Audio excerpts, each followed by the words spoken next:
Hey everyone, it's Lisa Danforth, and I am back for another week of LinkedIn Live. Today I have the fabulous Christine O'Neill, who's going to be helping us talk about burnout, all of those different things that are going on for us, and sort of putting some names to what is going on for us.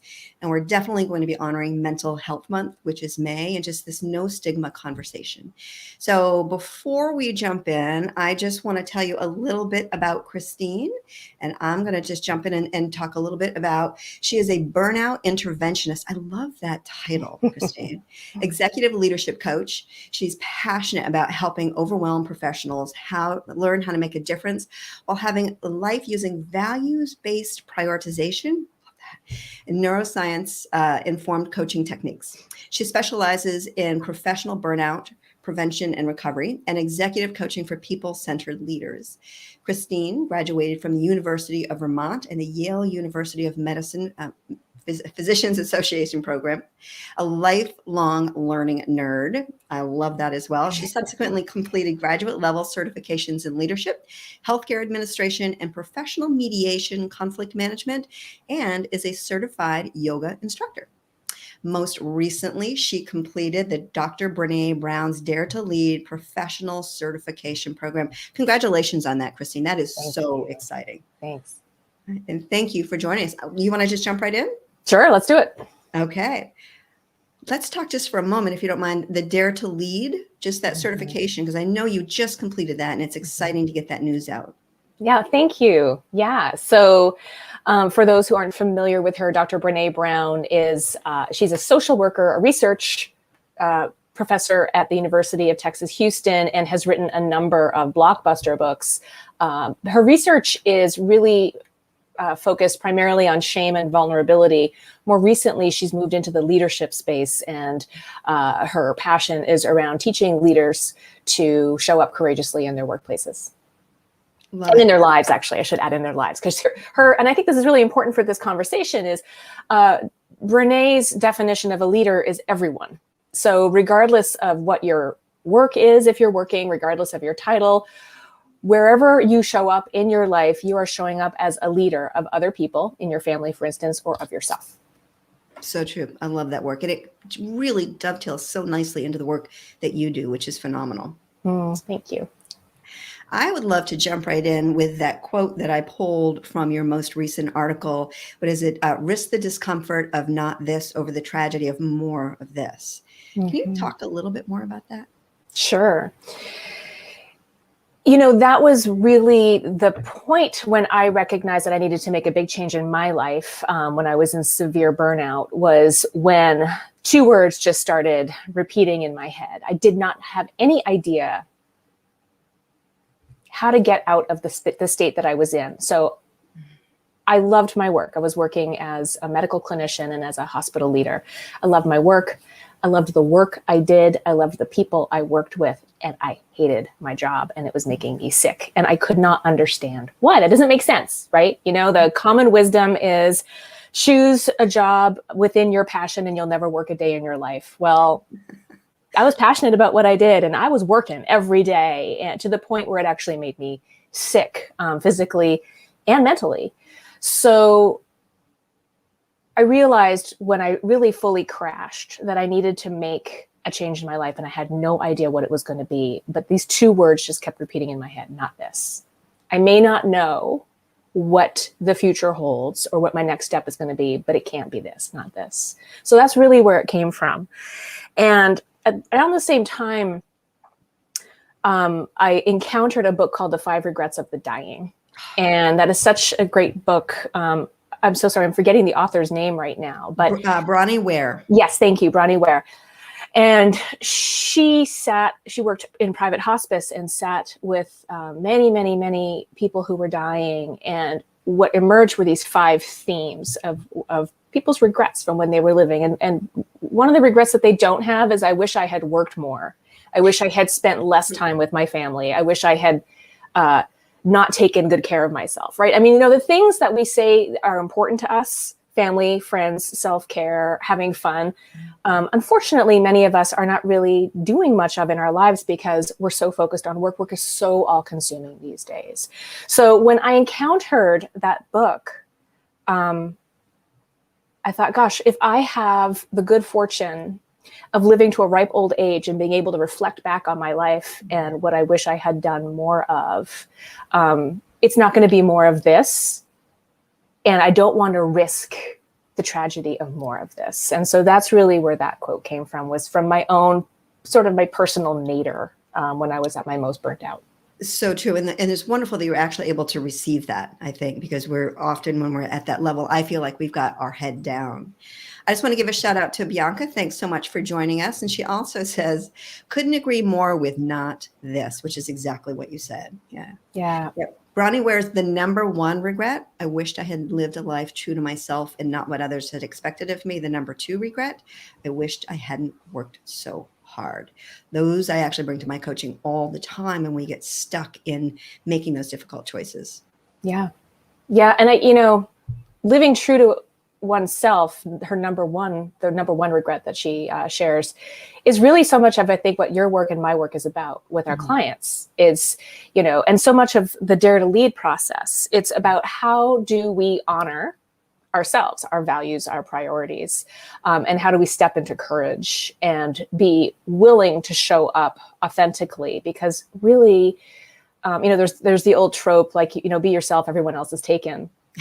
But it's so true. My clients and I talk about this all the time. When we show up wearing a suit that, we think is what we're supposed to be wearing, and I'm using that figuratively, right? So, showing up with a specific persona, using certain language, and we're not in integrity with what we truly believe, it is exhausting. It's absolutely exhausting. And we're not actually doing the best job that we can, regardless of what the setting is. So living, true to ourselves really is, I think, the starting place. And not this specifically was my starting place. All you have to know, if you're super unhappy about your circumstances, is that you don't want it to be this anymore. And you start from there and you take the next step. I love the ease of what you just said. Instead of saying, oh my gosh, I've just got to figure this out, which throws us into more overwhelm and exhaustion, to just crack that door open slightly. Yeah. Can you exactly. talk a little bit more about that? Because I do believe that there are so many people in burnout, overwhelm these days. What are some incremental steps that people could start taking if they're overwhelmed by all of the things that they potentially could do? Yeah, I think it's really important. I'm so happy you asked that question. It's really important that we talk about that. So just really quickly, I'll say that I work in burnout prevention and recovery, right? And the two are very, very different. And Kate Donovan talks about that. She's a burnout expert and a podcaster. She has a podcast called Fried that's available on all the major podcast outlets. And if you're feeling burnt out or you're wanting to learn more about, getting out of burnout, I highly recommend her as a resource. I'll just put that out there right now. Again, Kate, Cait Donovan. So she recently had a podcast where she talked about how different it is to prevent burnout versus recover from burnout. So burnout prevention is often thought of as increasing your emotional resilience, right? So how do you create circumstances that keep you healthy? Well, in this late pandemic world in which we're living, trying to figure out what our new normal is, it's too late for that, because depending on the poll you look at, anywhere from 50 to 90% of folks actually identify as burned out. Whoa. And identify. Can you repeat that statistic? Yeah, I mean, so it's a loose statistic because it's based on popular polls, but up to 90%, certainly of working people, but even folks who aren't working, are feeling at least emotionally overwhelmed, if not, if they don't qualify for a diagnosis, if you will, of burnout. So I'd lost my train of thought. Can you ask me the question again? We'll talk about that in a second. The statistic, like many people have burnout, that the 50 to 90%. What are some things that we can do to? Oh, yes. What little things can we do? So what's important to know is that if you are under extreme stress, dealing with severe overwhelm or burnout, your nervous system is fried. It's frazzled. our autonomic nervous system, which is the automatic part of our nervous system that's responsible for keeping things going, releasing hormones and other chemicals that we respond to physically, it's like off the charts in terms of dysfunction.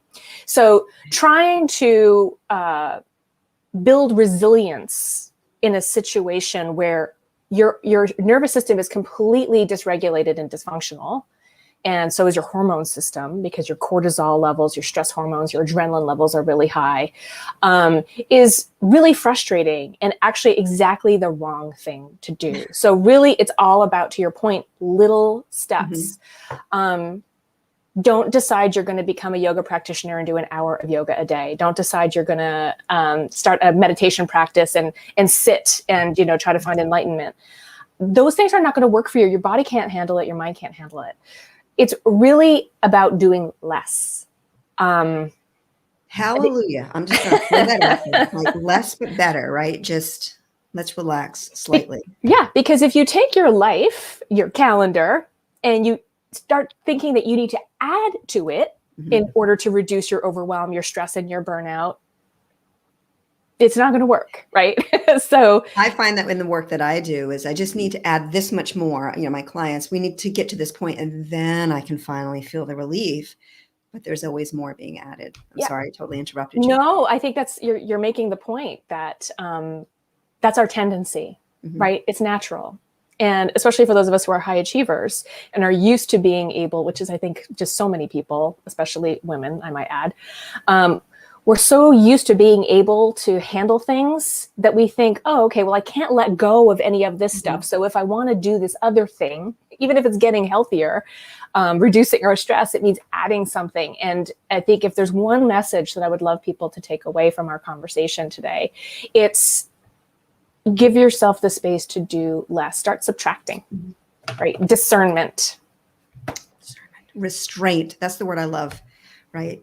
Pausing and restraint. And that's so, thank you for saying that, because we want to get into action. That's the worst thing for us to do in that moment. Yeah. Our nervous systems literally need time to downregulate. And so what does that look like? What it looks like is cutting stuff out of your schedule. It looks like spending less time on your phone, answering emails. And this is anathema to so many people's existences, right? Because we want to show up a certain way. But the thing is, the more overwhelmed we get, the less focused we are, the more scattered we are, the less productive we are. And we're really just spinning our wheels. If we just took a little bit of time, preferably a lot of time, but most of us don't have that luxury, right? To really just scale back. And it can be carving out, or deciding. So a big one is email. So one thing that people can do is not check their email throughout their day. So pick 2 times a day that you're going to check it. And you can even if your work allows, and I would argue that it probably does, even if you think it doesn't. It's all about setting expectations around when you're going to be available. And this comes to boundaries, right? So any of these recommendations that I'm going to offer are intricately linked with setting a boundary, which many of us are not good at doing. Many of us are sort of in a caregiver mentality where we're always taking care of everyone else around us and leaving ourselves for last. And then there's never any time for us. So, that's how we end up overwhelmed and exhausted. Which is actually having us do the exact opposite of what we want, which is serving at the higher level. Exactly. Nothing left in our bucket. Exactly. And a brief aside to make very clear that I don't mean that this is a moral failing on your part, that you should be able to do more. I think one of the biggest disservices that we do to ourselves is internalize this belief that there's something wrong with us and that we're not enough and that we're not capable. Just Brene Brown. Yeah. Shame loves silence. So Shame. we just keep it tight and we can't look at it, and just stating it aloud, I think, takes a huge amount of relief off from us. It dies in the light. Exactly. So the truth is that I think if you asked, 10 people, 8 or 9 would, if not all 10 would share that, they feel like they're not, they're just barely keeping their head above the water and not showing up the way they want to. So it's just not doable. Like we're not we're not wired to be able to function or at least to thrive at the level that we're expected to in modern society, where there's just constant, incoming stimuli. Our nervous systems just need a lot more downtime than many of us give them. And boundaries are the ultimate form of self-care. Mm-hmm. It's not a bath bomb. It's not a mani-pedi. It's how we treat ourselves. Exactly. Right? It's how we treat ourselves, and it's what we let in, Mm-hmm. and it's what we say yes to, and more importantly, what we say no to. Yeah, I'm a huge believer in boundaries. Excuse me. I think boundaries are the bridge to whatever it is that we want. We cannot prioritize. We cannot be efficient without boundaries, right? So anything that we want, relationships, business, time to ourselves, we definitely need the boundaries. We do. I just want to back up for a quick second. Yeah. And when you were talking about the new normal, Yeah. which is the topic, right? It becomes the new normal, this chaotic vibration that we're just always busy. So it becomes normal, right? And then we just take it to the next level and the next level. That's right. So how do we recognize that if it's the new normal, like it's just the way that it is? I talk to so many people and be like, I just have to do it. Like, well, no, you don't. I mean, if you were not here tomorrow, life would still go on. So how can we extract you so that you can enjoy the moment today and moving forward? I mean, that's the question. I think the big opportunity right now, so anytime there's a big disruption, there's opportunity. Mm-hmm. And we have been through this massive disruption, right? So we can choose.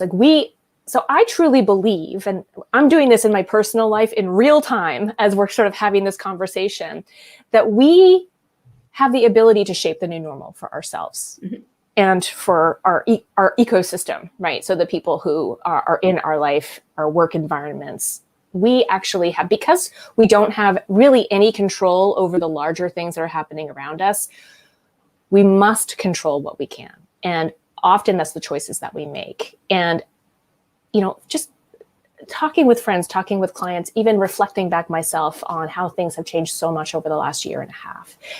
I hear from a lot of people that there's a lot that they're really happy to let go of. Mm. So the running around, right? The shuttling all over the place, rushing from meeting to meeting, rushing from work to gym class, rushing to get the kids from one thing to another. And that this slower pace, has been so beneficial, that it's brought families closer together, that people feel, some people feel less frazzled and stressed by the pace that they were living their life. They're still frazzled and stressed potentially about other things, but that's something that changed for the better. And I think that, the question is, do we need to go back to the way, the pace at which we were living before? Mm-hmm. I would argue no, and those are some of the choices that we can make now. So creating the new normal really requires that we spend some time reflecting back. And this can be, a written exercise. This can be just a thinking exercise. Walking in the woods is a really good time to think about these things. For me anyway, is, what existed before the pandemic that I would like to release permanently? And what are some of the things that I want to continue or bring back? And what do I want to do very differently? Right. So those are three questions that I think all of us can ask ourselves. And just because it's the status quo, it doesn't mean we need to say yes to it. Right. Status quo, or maybe just because we're good at it, we don't need to actually do it. Right. So if it's something, I think that I believe that the pandemic has actually allowed us to reprioritize many things, including simple things like, shopping all of the time. Do we really need all of these items around us to spending time with the ones that we love? It's just so very important. And I'm so grateful you bring this topic out. Yeah. Again, I'm sort of talking about it with you in real time. These are questions that I'm asking myself. I think, it's only just been, feels like 10 seconds since, society's starting to open up a bit, mask requirements are changing, more people are vaccinated, and we're feeling like we can gather again. Let's move forward with intention around it rather than just slipping back into the old ways. I would hate for us to squander this opportunity to decide how we want to do things moving forward. And again, there's a lot that's not within our control. So what is? So can you talk a little bit more about that intention, right? We need to be more intentional in what we're adding back in and what we're keeping away. Yeah. Can you talk a little bit more about that? Sure. You know, we all only have 24 hours in a day. Hard stop. Non-negotiable right there. Not negotiable. Exactly. So it's a fixed resource. And you know, the way we used to fill our days was a certain way. The way that we have filled our days for many, if not most people, has changed over the last 18 months. So what if we actually just, you know, give ourselves some space, thought about our calendar, and rather than just looking at everything that's there and trying to work with that, this is just an exercise that one could try. Start to fill in after doing some prioritization and getting clear with oneself about, you know, that the first questions that we were just talking about, you know, what do I want to leave behind from pre-pandemic? What do I want to bring forward from pre-pandemic? And what do I want to do differently? And, you know, think about all the responsibilities you have in your work life, in your personal life, and in the relationships that you have, and really actually start to build a schedule for yourself that takes into account your own energy level. We don't all have the same energy levels. As I've gotten older, my energy level has dropped. And if I don't respect that, I get very, very exhausted. So, you know, how do you, you know, if you have to work certain hours, okay, those go on the schedule because that's a non-negotiable. You might have other requirements. You know, you might be a caregiver for an ailing family member, whatever it is, you're volunteering. Those go in there, but then be very judicious about what you add back in. Try to maintain some space if possible. You know, the question to ask is this contributing to my life? Yeah. Right. Just, it's a very simple question. Do I add this back in? And being very intentional of, is this a priority? Is this something that's going to talk about it in the Pareto principle? Is this a 20%er and that's going to drive 80% of the results that I want, whether it's in relationships, whether it's in health, and whether it's in our business? But we have to pause. We have to show restraint. We have to have discernment in order to add things back in and keep things away. You know, yes, I love that you do that in your work. You know, you shared that with me, the Pareto principle, which I was familiar with, but hadn't really applied it to my own life. And it's so true. One of the things that I learned, I just went through a one thing certification. And what I absolutely love is they take a to-do list, which can be so overwhelming, right? It's just this long, long, long to-do list. Go through that list very quickly and say, is this something that's going to drive a 20% or that's going to drive 80% of my results? Literally go through. And then that way you've got your what's called success list. And then you want to prioritize that list. That does not mean that the other things on your to-do list aren't important. It just means they get put to the back burner or into the parking lot. And when you earn the right and you've got your main priorities time blocked on your calendar and you earn the right, you can start pulling them in. So really creating that success list, whatever success is for you in any area of your life. I think that's so important. And I have a question for you. Yeah. I know we both do prioritization work with our clients based on core values. And I'm wondering if you would be willing to share a little bit about how you help your clients create those priorities. Because one thing I hear from people is, well, that's all fine and good, Christine. Like, yeah, I understand that you want me to prioritize what I've identified as most important, but how do I even figure out what's most important? And it is hard, right? Because it's a lot of mindset. I am a business strategist. A great deal of the work that I do is actually the soft skills, because those are the things that get in the way of us implementing, of us really gaining clarity on what the priorities are. So I gain clarity on what their 3 core values are. I gain clarity on 3 words that describe their best self. I gain 3 words on what is the best environment for you to work in, right? So just gaining these little pieces so that we can say, is this opportunity in front of you and actually an opportunity, or is it a distraction? The work that I do essentially is I continually direct my clients' attention back to what they said their goals are. Here's what I want in life. Here's who I want to be. Here are the relationships that I want to experience.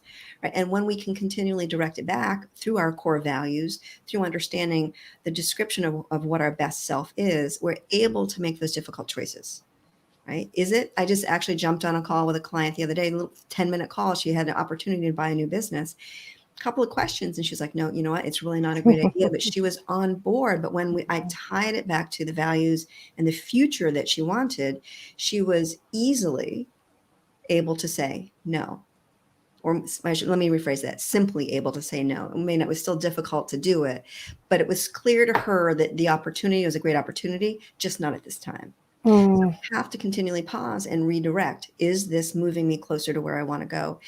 And the thing, and I love your input on this, the thing that I see is we really need to be directionally focused. We can't get hung up on this is my North Star, there's no other deviation, because that can take years to really hone out, especially as we age and we've put ourselves on the back burner. Love your input on that. Yeah, I think that you're right. I think that is such a big question. It's overwhelming. And actually, I can speak from personal experience. That's what kept me from working my way out of the situation that I kept burning out in, is it felt like too big a question. And so, the thing that finally helped me was to just reel back to basics and, a very simple core values exercise, because our core values change throughout our life. And the values that in our teens and our 20s that we utilized to choose the path that we took may not be serving us any longer, 10, 20, 30 years later. And without revisiting that and getting clear about what's most important to us, what drives us, then we miss the opportunity to make those the best choices for us in any circumstance, as you're describing. Building out that North Star does take a lot of work and effort. Identifying what's most important to you value-wise and then creating priorities around those is a little more accessible for most people, and something that we can actually do on the fly pretty quickly. The opt-in that I have on my website actually is exactly this. It's a very simple version of the in-depth work that I do with my clients. It's the starting place. It's, identifying 5 top core values and then listing out the 5 things that you say are most important to you, and then looking at how you spend your time and seeing how you actually spend your time, and then comparing those two, and then deciding what you'd like to do differently moving forward, and taking one small step toward doing that. And it's usually releasing something and letting go of something so that you can say yes to one of those things on your top 5 priority list. You've mentioned this a couple of times, and I just want to drive this one home. It's a small step. You may see all these humongous things that you want to do, but if you don't make it small enough for you to consistently do, you'll be setting yourself up for failure. Then the belief within yourself is going to be like, I just can't do it. Right. So everything that we're looking to do, start incrementally, master, build up that muscle, and then move to the next and move to the next. I think that's imperative, especially with all of the burnout that we have going on. We need to do it perfectly. We need to do it now. We need to do it all. Yeah. And the real truth is, if we try to take on too big of a change, it actually shuts our nervous system down even more. So if you're already overwhelmed and fried, you cannot actually, it seems like an assault, like it's one more giant thing to do, right? And then your system is just like, no way, and your brain just shuts down. Neuroscience, of course, being my other love. Well, that's what I was going to ask you. Can you bring in that neuroscience bit of it? Because I think sometimes when we don't have that more tangible, it's hard for us to really do the difficult things. Yeah. So really simply, our brains really sort of have 2 levels of operation. There's the primitive side, the limbic system, which is the oldest part of our brain, often referred to as the lizard brain. And that is the piece that doesn't involve cognitive thought. It's highly reactive, and it is designed to keep us alive and to keep us safe. And so it is on constant high alert to any danger in our environment, any threat in our environment. And since we now live in 2021, at least you and I live in a developed country with lots of technology around us, the threats are no longer what they were when humans were first developing, right? So threats include, a huge email inbox that you haven't gotten to. Totally. Right.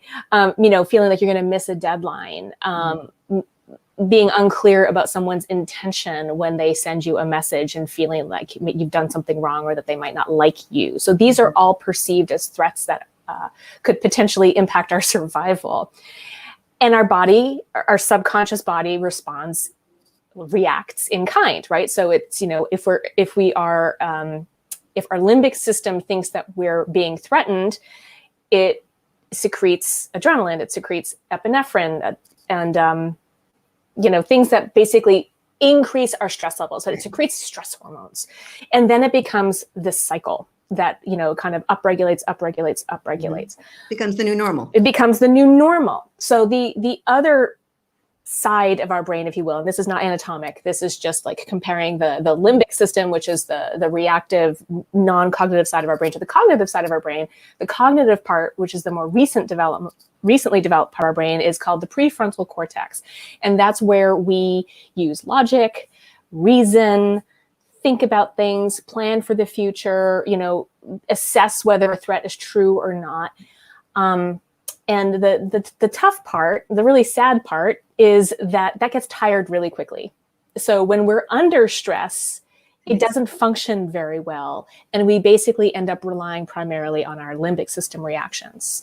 So one of the signs of burnout actually is emotional responses out of proportion to what would normally be called for. And that's because we've basically gone limbic.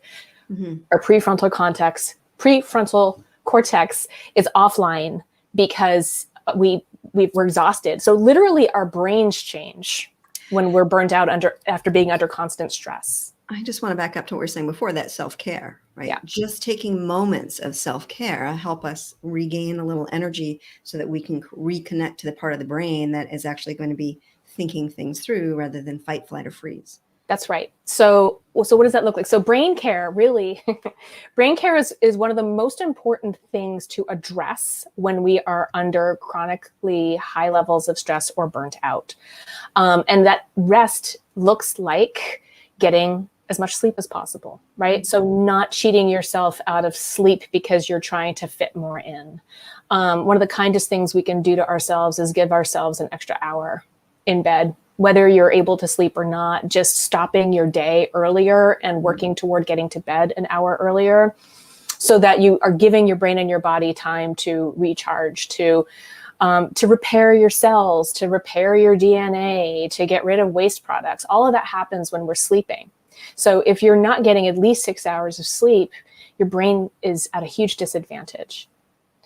Moving your body. There is so much evidence out there now that moving our body is good for our brain, that it helps our brain to stay healthier. It helps our neurons to stay healthier. It helps the connections, the neuronal connections. Our brains are plastic. They're constantly changing. So sleep and exercise give our brains the opportunity to heal from all of the stressors that are impacting. And then social connection is a huge one. So we know that based on research, feeling like you are part of a group that cares about you is one, or at least having one person in your life who you can rely on is a very strong predictor of well-being and actually mortality. I've read so many statistics on that. It's amazing. I actually bought a book on loneliness, and loneliness, I think, kills more people than heart attack. There was some crazy statistic about that, of how just that connection helps create our health. Or disconnection really impacts us. Yeah, disconnection, and I think many of us feel very disconnected now because of the way that we interact with people changed so much over the last year and a half. It's huge. So treat your brain well. Really, this is one of the things you have control over, right? Mm-hmm. So when we talk about the things we don't have control over, the list is long. What we can control is what we say yes to and how we treat our bodies and our brains and how much downtime we give ourselves. And that is so opposite of how most of us have lived our lives. Downtime is a luxury, right? That's how it's perceived by many of us. Oh, that would be nice, right? I'm glad you can do that. I'm glad you can do that. I have a job. I have children. Yeah. Mm-hmm. It's the old put your oxygen mask on first. Boundaries. I mean, we're going back to the beginning of the conversation. Boundaries are what really help us. And I don't mean that in a flip way. Like we do need to look at what one boundary, if we were to put it in place, would support our mental health, our brain health, our physical health, our emotional health, our relationship health. Just one boundary. It's amazing what can happen. Now, Christine, and we are actually a little bit past time, so I just want to honor your time and everyone else's as well. But I would love to ask you one more quick question. Sure. What are some resources that you might recommend for people? So if you're feeling very stressed and overwhelmed, podcasts are often an easy way to access information. So I'm an information person. So if we're talking about resources that involve information, the Fried podcast that I talked about and Brene Brown's podcasts are really excellent. There's so many, but those are the ones that I'm listening to right now that I think would be very beneficial for people. Brene Brown's book, The Gifts of Imperfection, which she wrote 10 years ago and was recently re-released and updated, is must read. I really believe for those who are wanting to put themselves more as a priority in their own lives, but don't know how. Really, it is a book about setting boundaries and learning how to be okay with that. It's that selfish is not a bad word. It literally means making yourself well so that you can show up for others the way that you want to. And then the book Burnout by Emily and Amelia Nagoski, which was a book that was released within the last year, which talks about the stress response cycle. And there's a lot of really great advice in there about how to manage stress. So many good resources. Thank you so much for sharing those. And there are so many out there, right? So it's very nice to hear an expert like yourself say, here's several that I'd recommend that you just sort of jump into right now. Yeah. So, and I realized we didn't really talk a lot about mental health and the stigma around it, which was something we were going to talk about. There's so much good stuff to talk about, right? Is there something quick you want to share? Yeah, really quickly. What I would say is I think that there is a continuum, a stress continuum that involves anxiety and depression early on that is related to stress and may be treatable sort of with lifestyle changes. And then it can get a little more intense and require intervention by a professional. So I encourage folks to seek help if they need it from a therapist, a qualified mental health or medical professional, and that there are resources out there for finding those professionals if you need one. I love it. No stigma. I'm so glad that we're finally observing this, because if we have diabetes, right, broken arm, we go to the doctor, we get what we need so that we can heal. Yeah. I still don't understand why we don't do it about our brain. There's such stigma around that. So thank you for opening up this conversation, bringing some light, giving people tools, and just showing up as your fun, brilliant self. Thanks, Lisa. This was a great conversation. I appreciate it. Where can people find you, Christine? On my website, which is christineoneal.co. And there you can download the resource I mentioned, and also find links to my blog. Okay, wonderful. Thank you so much. Thank you. Next week, we are continuing the conversation on Mental Health Month. I'm going to be interviewing Susie Polgreen from Whole Health Nutrition. She's talking about the brain-gut connection. So we're going to be continuing that conversation of the brain and the importance of it and how our diet can impact stress, anxiety, fatigue, overwhelm, all of that. So if you're interested in that, I suggest you join us, register. It's next Thursday, the 27th at noon East Coast time. I hope to see you there. Christine, thank you so much. And I just want to say to your success, to everyone out there, whatever success is for you. Thanks, Christine. Thank you.